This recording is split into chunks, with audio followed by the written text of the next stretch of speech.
Hello दोस्तों, आज मैं आप लोगों को कोड जीपीटी और विजुअल स्टूडियो कोड को आपस में कैसे लिंक करते हैं, इसका इस्तेमाल कैसे करते हैं, इसका क्या बेनिफिट है यह बताऊंगा।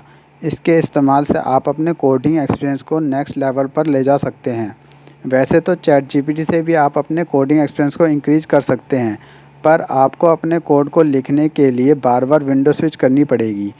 इस प्रॉब्लम को दूर करने के लिए हम कोड जीपीटी को विजुअल स्टूडियो में लिंक करके विंडो स्विचिंग की प्रॉब्लम से बच सकते हैं।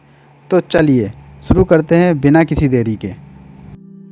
सबसे पहले हमें अपने विजुअल स्टूडियो कोड में जाना है। उसके बाद हमें एक्सटेंशन पर क्लिक करके सर्च बार में कोड जीपीटी टाइप करके उसे सर्च कर लेना है। कोड जीपीटी मिलने के बाद हमें उसे इंस्टॉल करना है। इसे इंस्टॉल होने देते हैं, इसमें थोड़ा सा टाइम लगेगा।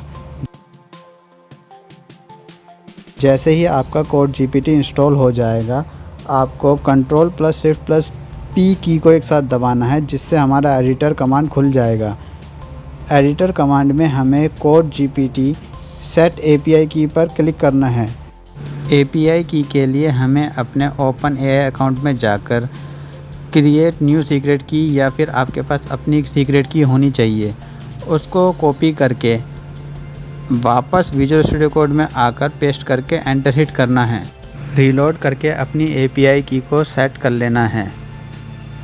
सेट करने के बाद विजुअल स्टूडियो कोड के टूल बार में जाकर फाइल पे क्लिक करके आपको अपना प्रोजेक्ट फ़ोल्डर सेलेक्ट कर लेना है। अपने फ़ोल्डर में जाने के बाद आपको न्यू फाइल पर क्लिक करना है। क्लिक करने के बाद उस फाइल का नाम देना है। मैंने यहाँ पर hello.python लिखा है, क्योंकि मैं पाइथन का प्रोग्राम बनाना चाहता हूँ। अब यहाँ पर हमारा पाइथन प्रोग्राम खुल चुका है। इसमें हमें कमांड लिखना है। मैंने यहाँ पर #global फंक्शन लिखा है। #global फंक्शन लिखने के बाद हमें Ctrl+Shift+I को एक साथ प्रेस करना होगा, जिससे हमारा कोड जनरेट होना शुरू हो जाएगा। कोड जनरेट होने के बाद हमें अपने कोड को कॉपी करके अपने प्रोग्राम में पेस्ट करना होगा। पेस्ट करने के बाद हमें प्रोग्राम को अपने अकॉर्डिंग चेंज करना होगा। मैंने यहाँ पे अपना नाम लिख दिया है, आप अपने अकॉर्डिंग कुछ भी चेंज कर सकते हैं। चेंज करने के बाद हम अपने प्रोग्राम को रन करा कर देखेंगे। पाइथन प्रोग्राम को रन कराने के लिए विजुअल स्टूडियो कोड बार के टूल बार में टर्मिनल पे जाके न्यू टर्मिनल पर क्लिक करके हमें अपना प्रोग्राम रन कराना होगा। प्रोग्राम रन कराने के लिए पाइथन और अपने फाइल का नाम लिखना होगा। लिखने के बाद एंटर हिट करते ही हमारा आउटपुट जनरेट हो जाएगा।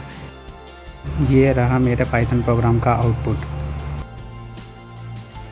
कोड जीपीटी में एक और फीचर है जिसके बारे में मैं आपको बताना चाहूँगा, जिसका नाम है कोड जीपीटी चैट। इसमें हम अपने प्रोग्राम को सिलेक्ट करके कोड जीपीटी चैट पे क्लिक करके उसका एक्सप्लेनेशन भी ले सकते हैं, जिसमें यह पूरा विस्तार में उसके बारे में बताएगा, वो भी सिंपल इंग्लिश में, जो कि आपको देखते ही समझ आ जाएगी।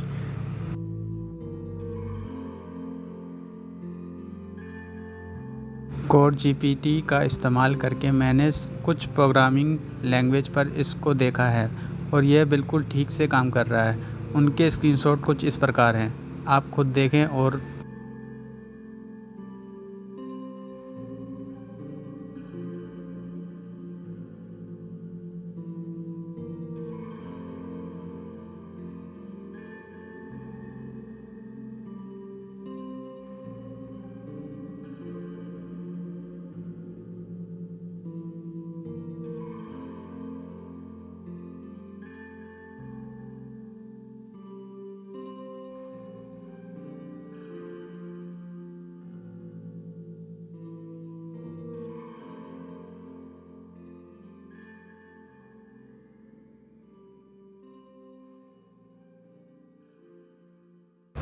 अगर आपको वीडियो इन्फॉर्मेटिव लगी तो वीडियो को लाइक करके हमारे चैनल को सब्सक्राइब ज़रूर कर लें। Thank you viewers.